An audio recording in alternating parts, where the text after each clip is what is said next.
प्रिय प्रशिक्षणार्थियों, BSc BEd, BA BEd, fourth year integrated की online classes Nirmal TT college की, उनमें मैं केपी शर्मा आप सभी प्रशिक्षणार्थियों का हार्दिक स्वागत करता हूं। प्रश्न पत्र द्वितीय समावेशी विद्यालय बनाना, उसके अंतर्गत जो आज मेरा प्रकरण है वो प्रकरण है समेकित शिक्षा लागू करने के लिए किए जाने वाले प्रावधान। समेकित शिक्षा लागू करने के लिए कौन कौन से ऐसे प्रावधान हैं जो लागू किए जाते हैं, जिसको इंक्लूसिव एजुकेशन कहा गया है। इंक्लूसिव एजुकेशन, समेकित शिक्षा।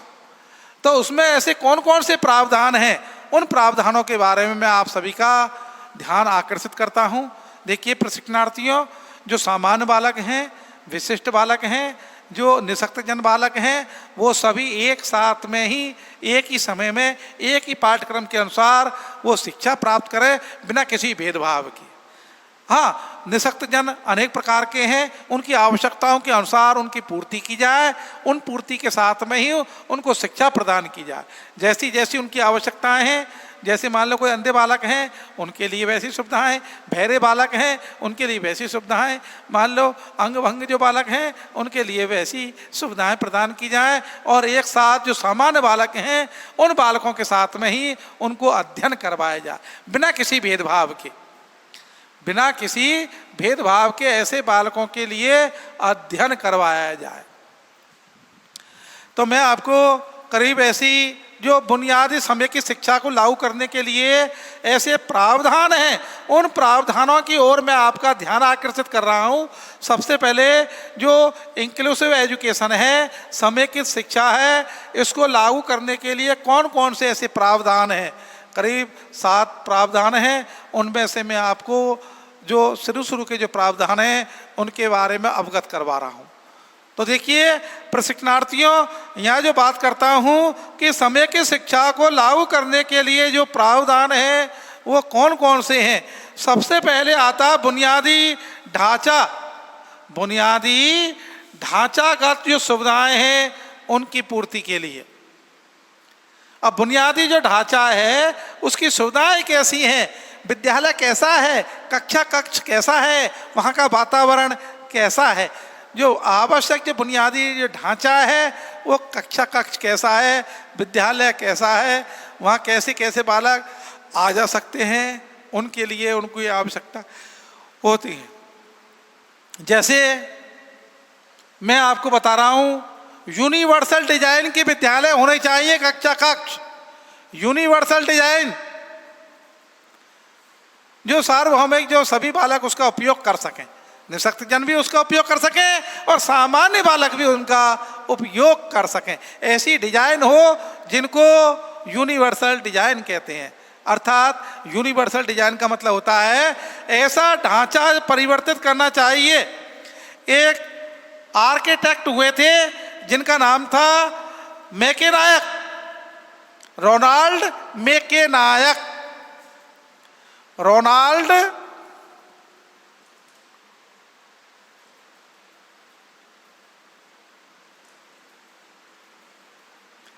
इन्होंने बताया है कि जो यूनिवर्सल डिजाइन है वो विद्यालय भवन को यूनिवर्सल डिजाइन से बनाना चाहिए, क्योंकि भिन्न भिन्न प्रकार के बालक विद्यालय में आते हैं, भिन्न भिन्न जो कक्षा कक्ष होते हैं वो उसी प्रकार होने चाहिए, जिसको यूनिवर्सल डिजाइन कहते हैं। कक्षा कक्ष में जो रोनाल्ड जो मैकेनायक है, ये आर्किटेक्ट थे, इन्होंने बच्चों के लिए यूनिवर्सल डिजाइन के लिए अनुशंसा की थी। इन्होंने बच्चों के लिए विद्यालय में यूनिवर्सल डिजाइन के लिए अनुशंसा की थी कि विद्यालय भवन को यूनिवर्सल डिजाइन के अनुसार बनाया जाए। विद्यालय भवन को यूनिवर्सल डिजाइन के अनुसार ही बनाया जाए, और उसका आधार बनाने से तात्पर्य यही है, विद्यालय को यूनिवर्सल जो डिजाइन है उसका आधार क्या है, उस आधार के लिए जैसे कक्षा कक्ष के जो दरवाजे हैं वो बड़े चौड़े होने चाहिए, चौड़े होने चाहिए, जिससे कि वो बालक जो विकलांग दिव्यांग बालक है वो कक्ष में प्रवेश कर सके। और ऐसे जो बालक हैं भिन्न भिन्न अक्षमता वाले जो बालक हैं उनके लिए भी सुविधा और उपयोग में हो, लचीलापन हो, उनमें बदलाव किया जा सके, उनका उपयोग किया जा सके, ऐसा उनमें लचीलापन भी होना चाहिए उन दरवाज़ों में। कम से कम जो शारीरिक उनको प्रयास किए जाएं, ऐसे बालकों के लिए शारीरिक कम प्रयास किए जाएं और अधिक से अधिक ऐसे बालकों के लिए लाभ हो सकें। अधिक से अधिक ऐसे बालकों के लिए क्या हो सके, लाभ हो सके, ऐसे प्रयास किए जाएं ऐसे बालकों के लिए। तो जो अक्षमता वाले जो बालक हैं उनके लिए लचीलापन हो, दरवाजे और रैंप ऐसी हो जिनसे कि बालक कक्ष में अपनी ट्राई साइकिल वगैरह जो भी उसकी निःशक्तजन की जो उसका उपयोग करके आगे जा सके, कक्ष में व्हील चेयर के माध्यम से जा सके। रैंप होने चाहिए। ये यूनिवर्सल डिजाइन कहा गया है। ऐसे विद्यालयों में ऐसी आवश्यकताएं होनी चाहिए। आपने देखा बहुत से प्लेटफॉर्म वगैरह उन पर यहाँ रैंप होते हैं जिससे कि दिव्यांग बालक आ जा सकते हैं अपनी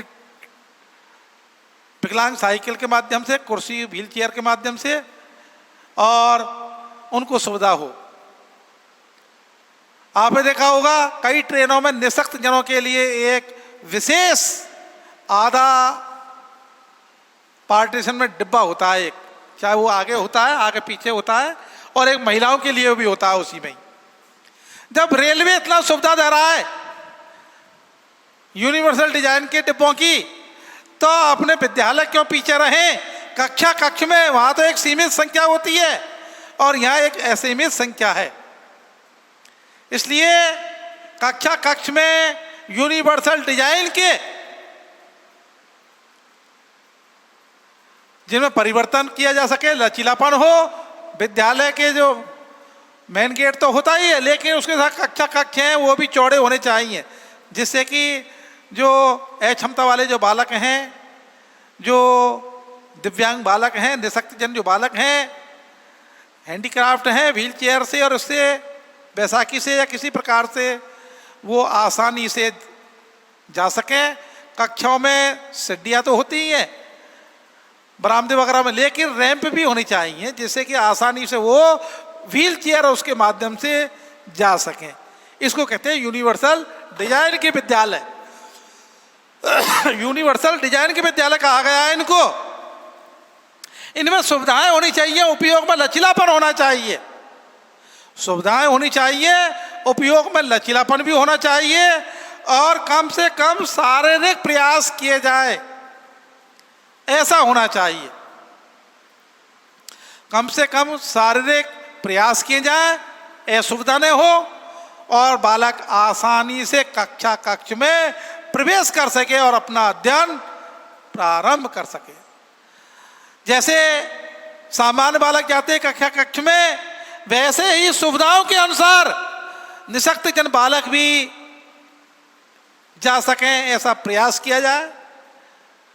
ये जिसको यूनिवर्सल डिजाइन कहा गया है, ये विद्यालय में होनी चाहिए। प्रत्येक विद्यालय में रैंप वगैरह होने चाहिए, चौड़े दरवाजे होने चाहिए, उनके लिए पकड़ने के लिए ऐसी रेलिंग होनी चाहिए जिससे कि वो सुविधाजनक आसानी से आ और जा सकें।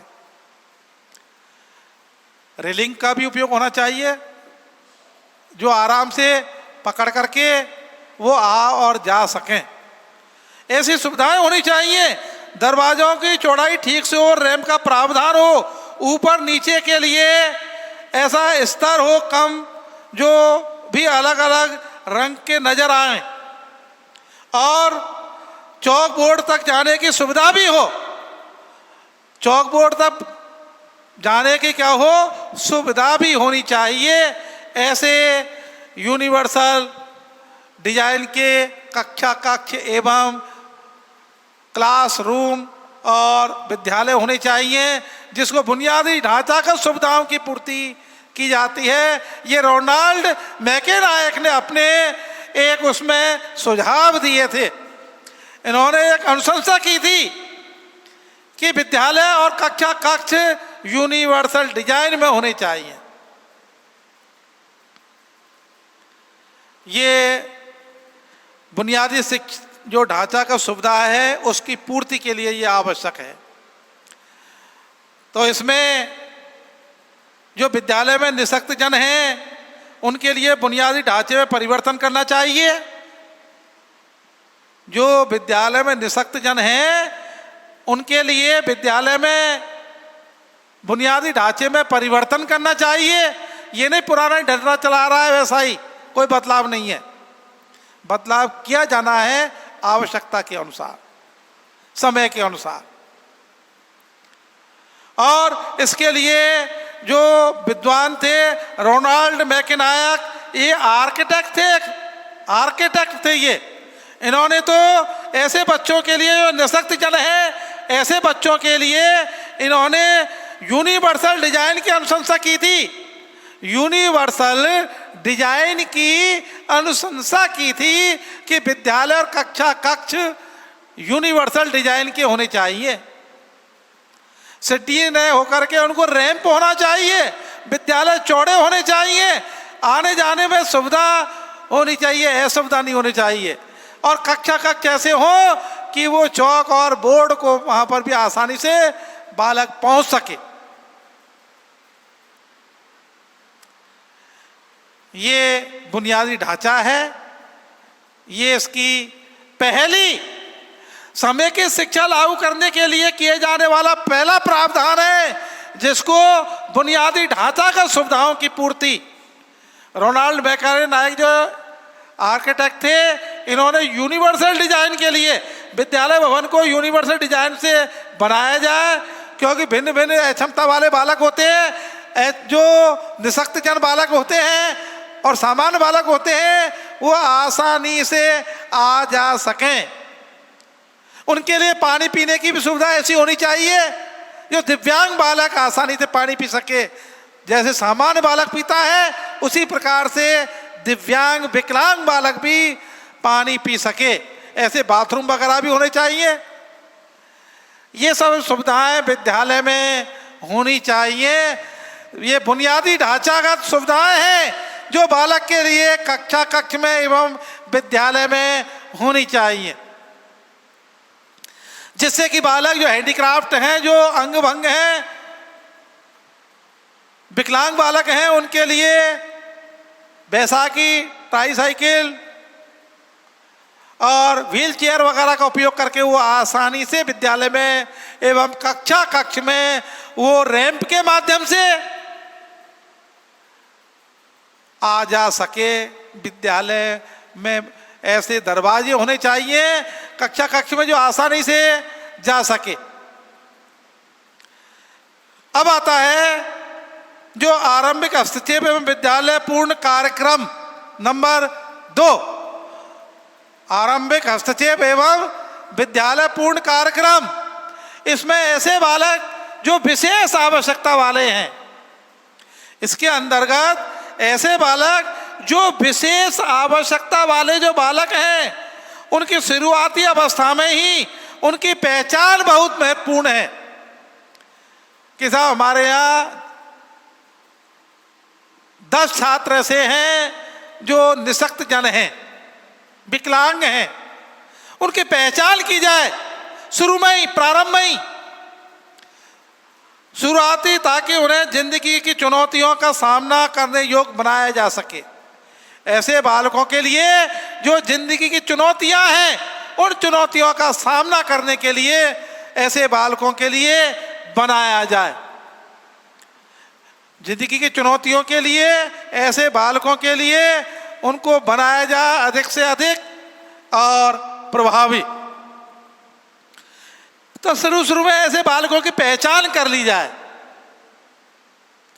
अतः इस विषय पर संवेदनशीलता तथा संवेदनशीलता एवं अभिभावकों, माता पिताओं और अन्य जो मददगार हैं उनको प्रशिक्षण की आवश्यकता है। इसके लिए माता पिता, अभिभावक और जो मददगार हैं उनके लिए प्रशिक्षण की आवश्यकता है। कैसे कैसे बालकों के लिए कौन कौन सी आवश्यकताएं, कौन कौन सी उनको मदद करनी है, कौन कौन सी उनको प्रारंभिक जो विद्यालय में पूर्ण जो कार्यक्रम है उनमें सम्मिलित किया जा सकता है, ऐसा उनके लिए किया जाए। तो विशेष जो आवश्यकता वाले बालक हैं उनकी शुरू में ही पहचान कर ली जाए और पहचान करने के बाद में उनको ऐसा तैयार किया जाए जो जिंदगी की जो चुनौतियां हैं उन चुनौतियों को आराम से सुविधाजनक उनका सामना कर सके, उन चुनौतियों को वो आराम से क्या कर सकें, सामना कर सकें। इसके लिए तैयार की जाए उनको। प्रिय प्रशिक्षणार्थियों, देखिए मैं आपको जो समेकित शिक्षा है इसको लागू करने के लिए कौन कौन से प्रावधान हैं उनके बारे में अवगत करवा रहा हूं, जिसको इंक्लूसिव एजुकेशन कहा गया है, समेकित शिक्षा। तो इसमें बुनियादी ढांचागत सुविधाओं की पूर्ति नंबर 1, जो रोनाल्ड मैकनायक थे आर्किटेक्ट, इन्होंने यूनिवर्सल डिजाइन के विद्यालय होने चाहिए साहब। कक्षा कक्ष भी ऐसे होने चाहिए, विद्यालय भवन में यूनिवर्सल डिजाइन होनी चाहिए, विद्यालय चौड़े हो और रैंप वाले, सीढ़ीनुमा और रैंप वाले भी होने चाहिए, और जिससे व्हील चेयर वगैरह आसानी से कक्षा कक्ष में और विद्यालय में आ सके, और लचीलापन भी होना चाहिए, बदलाव किया जा सकता है उनमें। ऐसे सुविधाएं वाले बालकों के लिए होना चाहिए। और आरंभिक जो हस्तक्षेप है वो विद्यालय पूर्ण कार्यक्रम, तो विशेष जो आवश्यकता वाले बालक हैं उनकी शुरुआत में ही पहचान कर ली जाए, जिससे कि जीवन भर आने वाली जो चुनौतियां हैं उन चुनौतियों को वो सुविधापूर्वक उनका मुकाबला कर सके, उनका सामना कर सके, उन चुनौतियों को सामना करने के योग्य बनाया जाए। ऐसे बालकों को शुरुआती पहचान कर ली जाए, जो चुनौतियां हैं उनका पूर्ण रूप से वो सामना कर सकें। इसके बाद में भी इस विषय पर संवेदनशीलता एवं जो अभिभावक हैं, उनके माता पिता हैं बालकों के, और अन्य जो मददगार हैं उनके लिए भी प्रशिक्षण दिया जाए। उनको प्रशिक्षण की आवश्यकता है कि आपके बालकों के लिए हमने ये साधन उपलब्ध कराया है, इसका आप ऐसे उपयोग करें, उस साधन का आप इस प्रकार से उपयोग करें, ये साधन इस प्रकार है, ये साधन इस प्रकार है, इस प्रकार से उनको उपयोग किया जाए। इसके बाद में देखिए, जो प्रारंभिक हस्तक्षेप एवं विद्यालय पूर्ण जो कार्यक्रम है, ये विशेष आवश्यकता वाले जो बालक हैं उनकी शुरुआती अवस्था में ही उनकी पहचान बहुत महत्वपूर्ण है।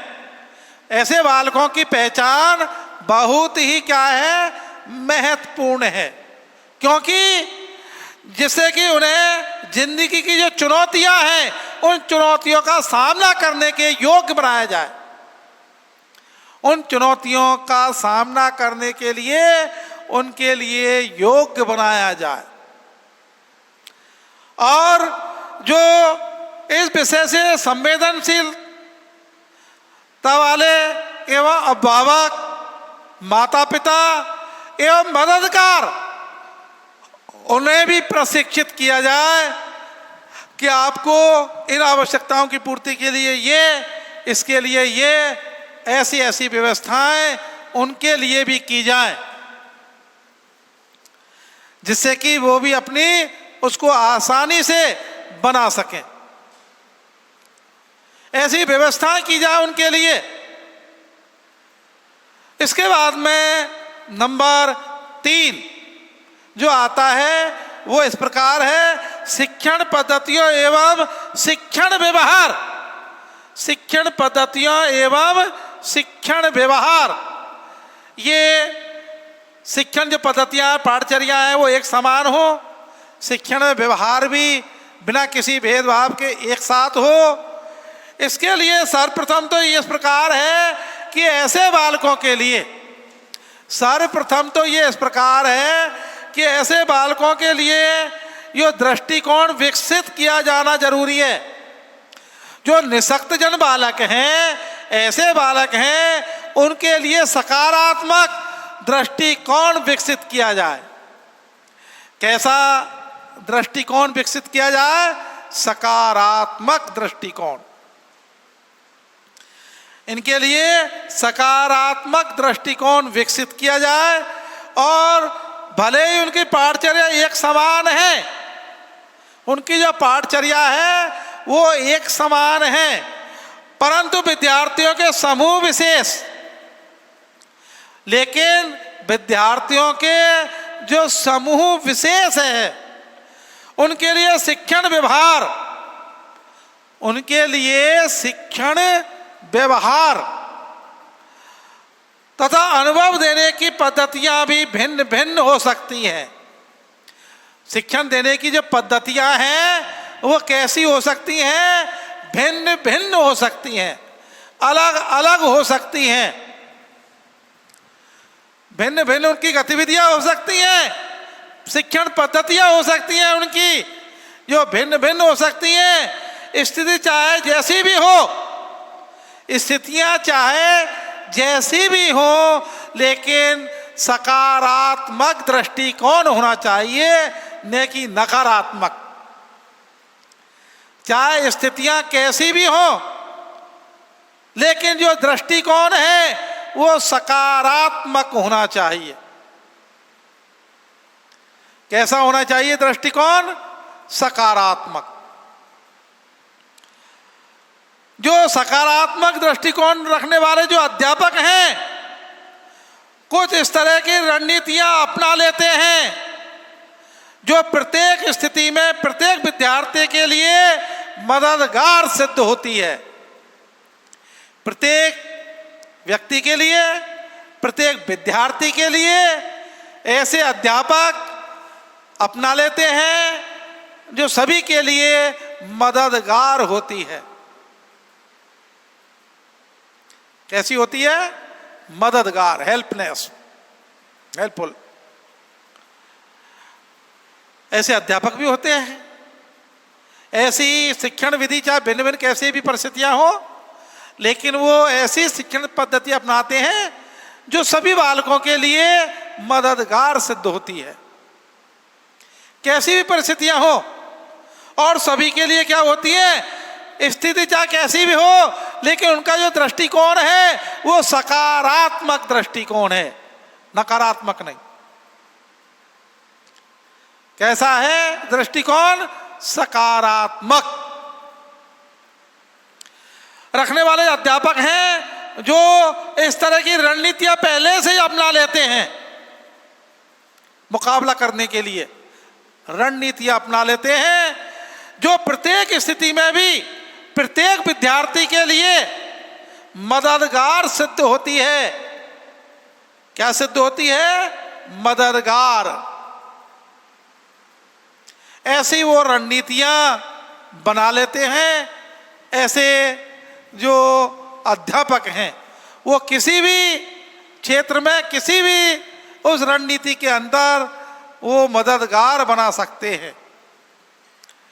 तो समेकित शिक्षा लागू करने के लिए किए जाने वाले जो प्रावधान हैं उनके बारे में मैं आप सभी का ध्यान आकर्षित कर रहा हूं। तो देखिए, जो शिक्षण पद्धतियां एवं शिक्षण व्यवहार हैं वो किसी भी परिस्थिति में कैसे भी उसमें वो समान रूप से लागू किए जाएं बिना किसी भेदभाव के, एवं उन्हें अधिक से अधिक लाभदायक बनाया जाए, मददगार बनाए जाएं। और इसके लिए विशेष जो रणनीतियां हैं वो अपना लेते हैं अध्यापक, उन रणनीतियों के कारण ही प्रत्येक विद्यार्थी को किसी भी स्थिति में वो मददगार सिद्ध होती हैं रणनीतियां। इसके बाद में आता है भिन्न भिन्न गतिविधियों में चुनौतीपूर्ण बालकों की भूमिका। भिन्न भिन्न गतिविधियों में चुनौतीपूर्ण बालकों की भूमिका, ये भी आता है नंबर 4 कि उनकी भूमिका क्या है। ऐसे बालकों की, ऐसे बालकों की भूमिका क्या है, उसके बारे में भी मैं आप सभी का ध्यान आकर्षित करता हूं। प्रिय प्रशिक्षणार्थियों, देखिए इस बात को एक चुनौती के रूप में स्वीकार करना चाहिए। इस बात को एक चुनौती के रूप में स्वीकार करना चाहिए कि उन्हें हर गतिविधि में सम्मिलित किया जा सके।